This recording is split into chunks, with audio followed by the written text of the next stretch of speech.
Hello guys, आप सभी का हिंदी सूत्रा में स्वागत है। कैसे हैं आप लोग? उम्मीद है आप लोग स्वस्थ होंगे और अपने पढ़ाई में लगे हुए होंगे।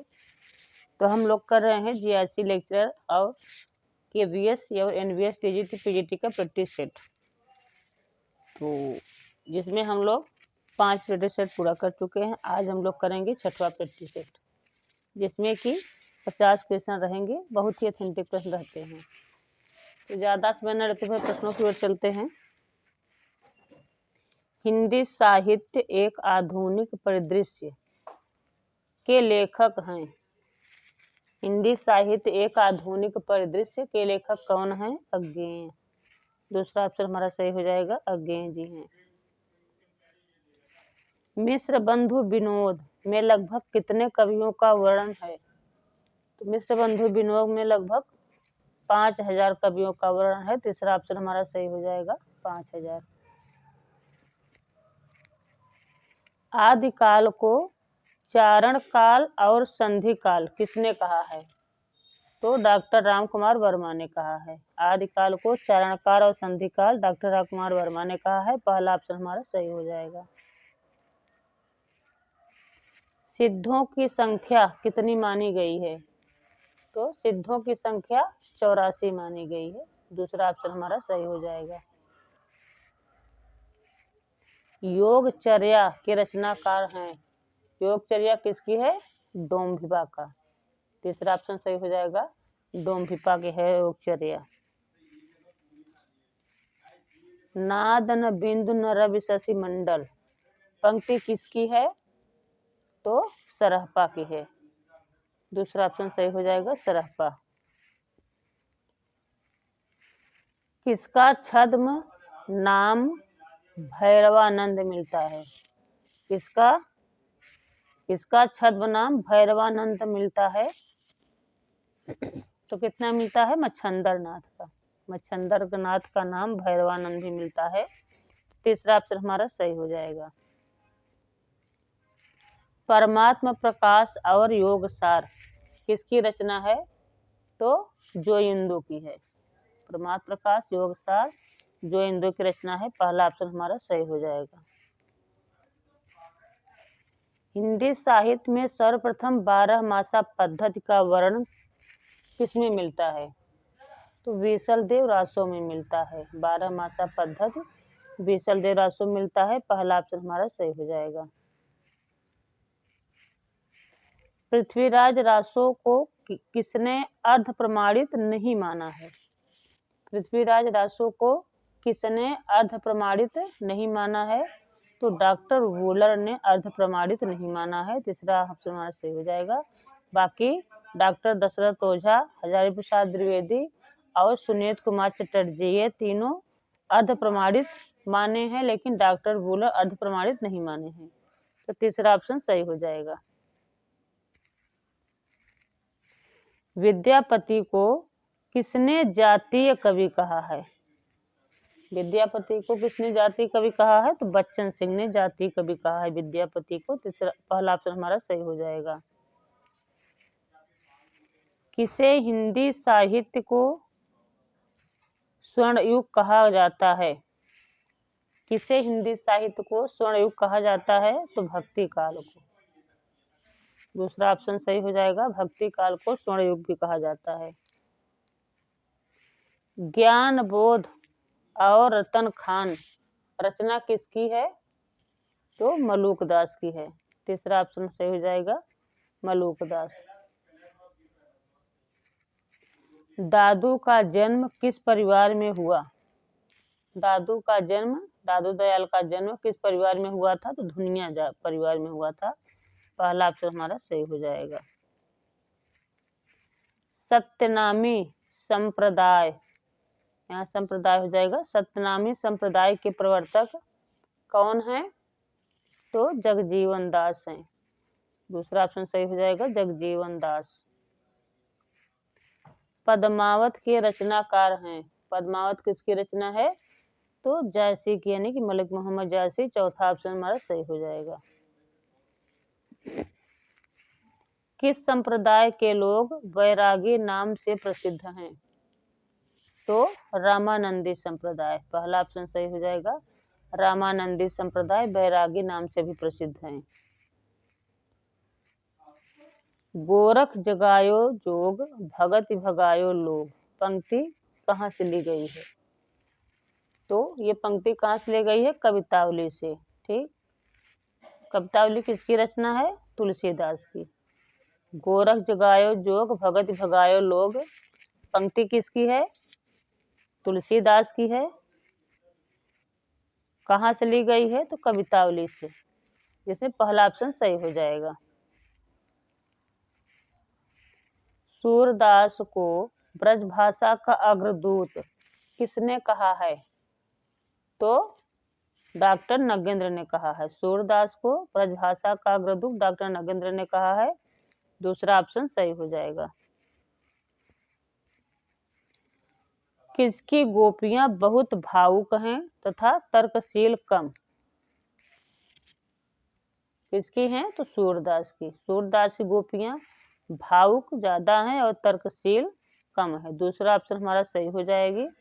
और नंददास की गोपी अगर पूछता है तो नंददास की गोपियां तर्कशील ज्यादा हैं, भावुक कम हैं। ठीक, सूरदास की गोपियां भावुक ज्यादा हैं, तर्कशील कम हैं। तो दूसरा ऑप्शन सही हो जाएगा। कालक्रम की दृष्टि से रीति काल के प्रवर्तक माने जाते हैं। कालक्रम की दृष्टि से रीति काल के प्रवर्तक कौन माने जाते हैं? रीति काल के प्रवर्तक माने जाते हैं कौन? कृपाराम। तो कृपाराम माने जाते हैं। काल क्रम की दृष्टि से रीति काल के प्रवर्तक माने जाते हैं कृपाराम। केशवदास को नहीं लगाना है, क्योंकि कृपाराम ही 16वीं शताब्दी में हिमतरंगड़ी की रचना किया। ठीक, तो कृपाराम रीति काल के प्रवर्तक आचार्य माने जाते हैं। कालक्रम की दृष्टि से सबसे पहले 16वीं शताब्दी में हिमतरंगड़ी की रचना की गई, जो कि कृपाराम ने किया। फिर केशवदास आए, तो कृपाराम ही माने जाएंगे। इसमें कंफ्यूजन नहीं होना है, गलत नहीं करना है। तो जब पेपर में अगर आ जाएगा कालक्रम की दृष्टि से रीति काल के प्रवर्तक आचार्य या प्रवर्तक माने जाते हैं, तो कृपाराम माने जाते हैं। पहला ऑप्शन हमारा सही हो जाएगा। रामचंद्रिका किसकी रचना है? तो केशवदास की है। तीसरा ऑप्शन सही हो जाएगा। अपनी अपनी रीत के काव्य और कवि रीत, पंक्ति है किसकी है? पंक्ति अपनी अपनी रीत के काव्य और कवि रीत किसकी पंक्ति है? ये देव की। पहला ऑप्शन सही हो जाएगा, देव की पंक्ति है ये। रीत काल के अंतिम श्रेष्ठ कवि माने जाते हैं। रीत काल के अंतिम श्रेष्ठ कवि कौन माने जाते हैं? पद्माकर। दूसरा ऑप्शन सही हो जाएगा, पद्माकर माने जाते हैं।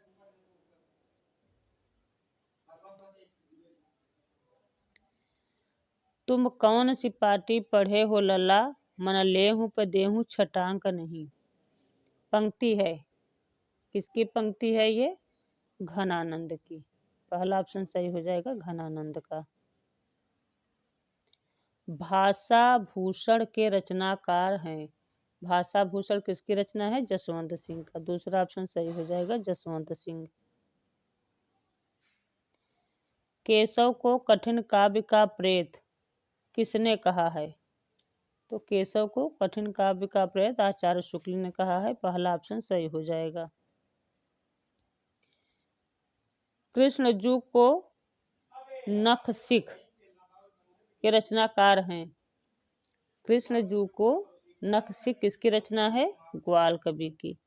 चौथा ऑप्शन सही हो जाएगा, ग्वाल कवि की रचना है। भूषण को भूषण की उपाधि किस राजा ने दिया? भूषण को भूषण की उपाधि किस राजा ने दिया था? तो रुद्रशाह सोलंकी। रुद्रशाह सोलंकी ने भूषण को भूषण की उपाधि दिया था। तो पहला ऑप्शन सही हो जाएगा। श्रीधर कृत जंगनामा में किसके युद्ध का वर्णन किया गया है? यानी कि श्रीधर की रचना जंगनामा है। तो जंगनामा में पूछा गया है किसके युद्ध का वर्णन किया गया है, तो भारत पाकिस्तान के युद्ध का वर्णन दिखाया गया है, उसमें बताया गया है। तीसरा ऑप्शन सही हो जाएगा, भारत पाकिस्तान का युद्ध। आधुनिक काल को गद्य काल किसने कहा है? आधुनिक काल को गद्य काल आचार्य रामचंद्र शुक्ल ने कहा है। दूसरा ऑप्शन हमारा सही हो जाएगा। भारतेंदु के काव्य गुरु कौन थे?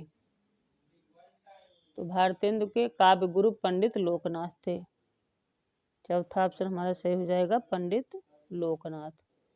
चौथा ऑप्शन सही हो जाएगा। कविता कौमुदी कितने भागों में है? तो 8 भागों में है। कविता कौमुदी 8 भागों में है। तीसरा ऑप्शन सही हो जाएगा, 8 भाग है। मैथिली शरण गुप्त का सर्वाधिक प्रिय छंद कौन सा है? मैथिली शरण गुप्त का सर्वाधिक प्रिय छंद कौन सा है? हरगीतिका। तीसरा ऑप्शन सही हो जाएगा, हरगीतिका। राम रावण विरोध के रचनाकार हैं? किसकी रचना है राम रावण विरोध? तो राय देवी प्रसाद पूर्ण की है। दूसरा ऑप्शन सही हो जाएगा, राय देवी प्रसाद पूर्ण। कौन करेजो नहीं कसकत सुन विपत्ति बाल विधवन की पंक्ति है? किसकी पंक्ति है ये? तो प्रताप नारायण मिश्र की है। चौथा ऑप्शन हमारा सही हो जाएगा, प्रताप नारायण मिश्र की पंक्ति है ये। चौथा ऑप्शन सही हो जाएगा। ठाकुर जगमोहन सिंह का जन्म कब हुआ था? तो 1857 ईस्वी में। ठाकुर जगमोहन सिंह का जन्म 1857 ईस्वी में हुआ था। तीसरा ऑप्शन सही हो जाएगा। हम पंडित महावीर प्रसाद द्विवेदी को पद्य रचना की एक प्रणाली के प्रवर्तक के रूप में पाते हैं। कथन किसका है ये? तो किसका है ये? आचार्य रामचंद्र शुक्ल का कथन है।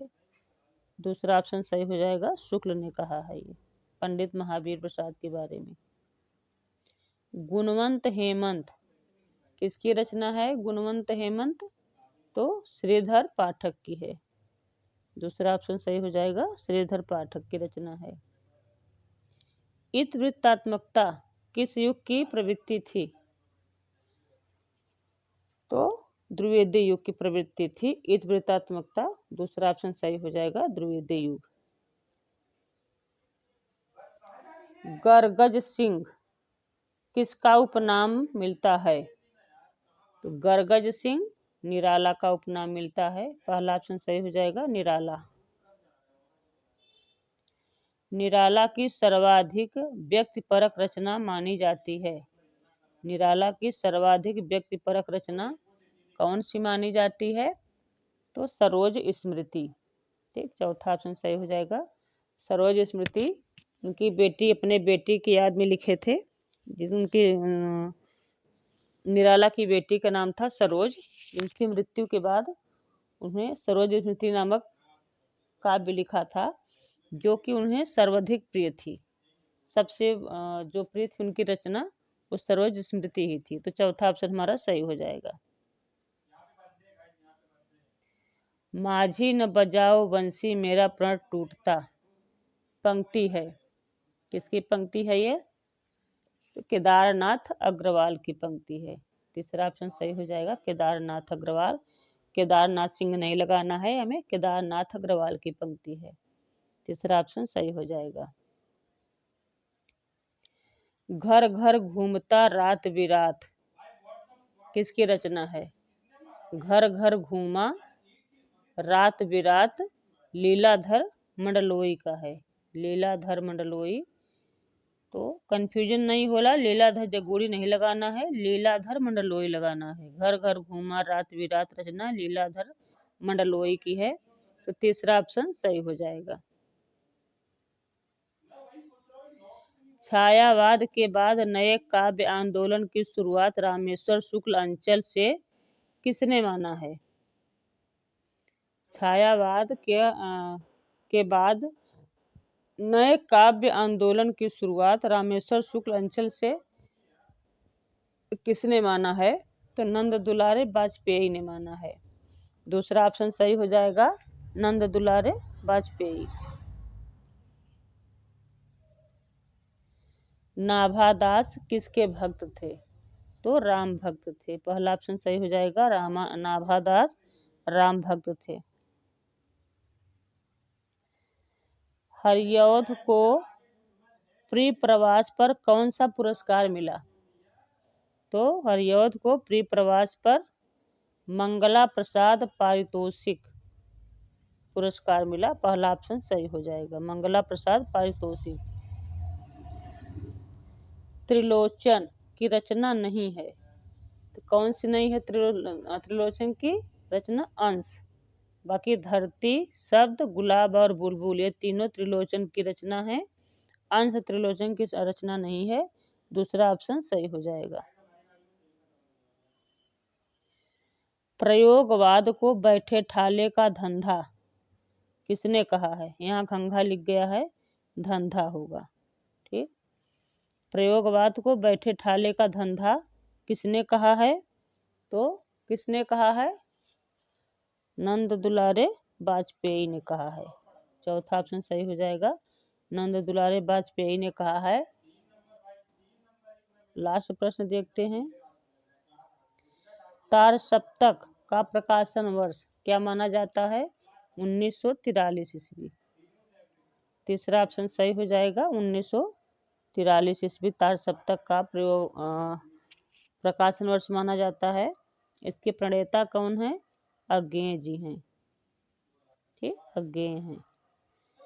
तो अगर आप लोग अभी तक हमारे चैनल को सब्सक्राइब नहीं किए हैं तो प्लीज़ हमारे चैनल को सब्सक्राइब कर लीजिएगा। बेल आइकन जरूर प्रेस करिएगा ताकि जब भी मैं वीडियो डालूं तो नोटिफिकेशन सबसे पहले आप लोगों के पास पहुंचे। और मेरे वीडियो को ज़्यादा ज़्यादा लाइक करिएगा, शेयर करिएगा, कमेंट करके ज़रूर बताइएगा कि आप लोगों को मेरे प्रश्नों की कंटेंट कैसे लगते हैं और कितने हेल्पफुल हो रहे हैं आप लोग हमारे प्रश्नों से। तो मिलते हैं अगले वीडियो में। Thanks for watching.